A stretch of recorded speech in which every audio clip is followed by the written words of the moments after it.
स्वागत है आपका नेशन दस्तक में। मैं हूं आपके साथ फरीद सैफी। जिस तरह से लगातार हिजाब को लेकर सियासत गरमाई हुई है, अब ये सिर्फ कर्नाटक तक ही महदूद नहीं है बल्कि पूरे देश में विदेश में फैल चुका है। जिस हिजाब को लेकर कर्नाटक में रोक लगा दी गई है, अब उसी हिजाब को लेकर खाड़ी देश बहरीन में एक मामला सामने आया है, जहां पर एक रेस्टोरेंट में हिजाब पहनी महिला को जाने नहीं दिया गया।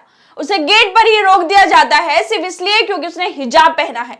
बताया जा रहा है कि एक भारतीय रेस्टोरेंट था जहां पर यह घटना हुई। आप सोच सकते हैं कि कर्नाटक से शुरू हुआ हिजाब मामला कहां तक पहुंच गया है, किस तरह से ये पूरा प्रोपेगेंडा चलाया गया मुस्लिम लड़कियों के खिलाफ, जिसका असर अब बाहर भी देखने को मिल रहा है। ये नफरती सोच कहां तक जा रही है, किस तरह से इसे पूरा प्लान किया गया हिजाब पहनी लड़कियों के खिलाफ। बहरीन में हुई हिजाब को लेकर घटना पर गल्फ डेली न्यूज की तरफ से ट्वीट कर जानकारी दी गई कि अदलिया में एक लोकप्रिय रेस्टोरेंट को कथित तौर पर एक महिला को उसके परिसर में प्रवेश करने से रोक दिए जाने के बाद बंद कर दिया गया है।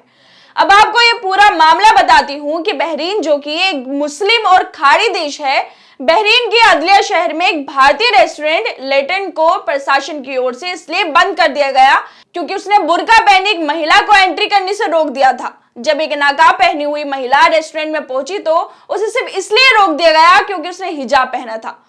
मीडिया में चल रही खबरों के मुताबिक रेस्टोरेंट ने इस घटना के आगे आने के बाद माफीनामा जारी किया है, साथ ही ड्यूटी मैनेजर को भी सस्पेंड कर दिया है। बताया जा रहा है कि रेस्टोरेंट का मैनेजर भी भारतीय है। इसके बाद बहरीन पर्यटन और प्रदर्शनी प्राधिकरण ने इस मुद्दे की जांच शुरू की और सभी पर्यटन आउटलेट्स को दिशा निर्देशों का पालन करने और राज्य के कानून का उल्लंघन करने वाली नीतियों से बचने के लिए कहा और साथ में कहा कि वो लोगों के साथ किसी भी तरह के भेदभाव को स्वीकार नहीं करेंगे, खासतौर पर अगर ये राष्ट्रीय पहचान के संबंध में हो। फिलहाल रेस्टोरेंट को बंद कर दिया गया है और इसकी जांच की जा रही है। विवाद को बढ़ते देख लेटन रेस्टोरेंट की तरफ से माफीनामा भी जारी किया गया। आप स्क्रीन पर देख पा रहे होंगे, जो बहरीनी भाषा और अंग्रेजी में है। मैं आपको इसका हिंदी अनुवाद बताती हूँ, जिसमें वो कहते हैं कि लेटन में सबका स्वागत है। हम 35 साल से भी ज्यादा समय से इस खूबसूरत बहरीन किंगडम में लोगों की सेवा कर रहे हैं।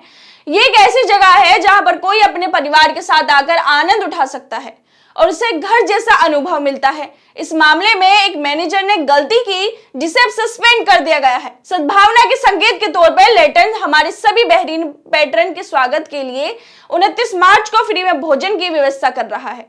तो कुछ इस तरह से रेस्टोरेंट वालों ने माफी मांगी और हो रहे विवाद को संभालने का प्रयास किया। इस मुद्दे पे अशोक स्वेट ट्वीट करते हैं, उनका भी ट्वीट अंग्रेजी में है। मैं आपको इसका भी अनुवाद करके बताती हूँ। वो लिखते हैं कि बहरीन में एक भारतीय हिंदू रेस्तरां प्रबंधक ने हिजाब पहने एक मुस्लिम महिला को प्रवेश करने से मना कर दिया। बहरीन प्राधिकरण ने रेस्टोरेंट को बंद कर दिया है। हिंदू दक्षिणपंथी मूर्खता की कोई सीमा नहीं है। साथ ही मिलेट टाइम्स की तरफ से भी इस घटना की जानकारी दी गई। उन्होंने ट्वीट कर कहा कि बहरीन में हिजाब पहनी महिला को नहीं दी एंट्री तो भारतीय रेस्टोरेंट में लगा ताला। इस पूरे घटनाक्रम के बीच सोशल मीडिया पर एक अलग ही बहस छिड़ गई है।